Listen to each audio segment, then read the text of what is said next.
Okay, everybody, we got a 2017 CX-5 here, and we're doing a maintenance reset. We've got the little wrench on. So first thing we'll do is go into the home screen. So we hit the home button, okay?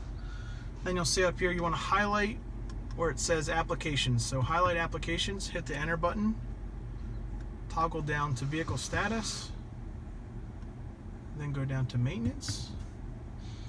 Then you'll see here schedule maintenance, tire rotation, oil change. So we're going to reset all of them. So first thing on schedule, we'll hit enter.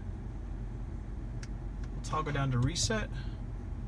I'll ask you if you want to. Hit yes. Okay, and that's good. So then we'll hit back.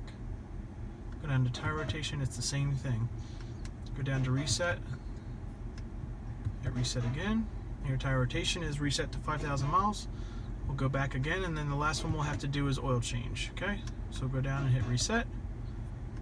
Reset again. And your wrench is off. Thank you, everybody. Have a good day.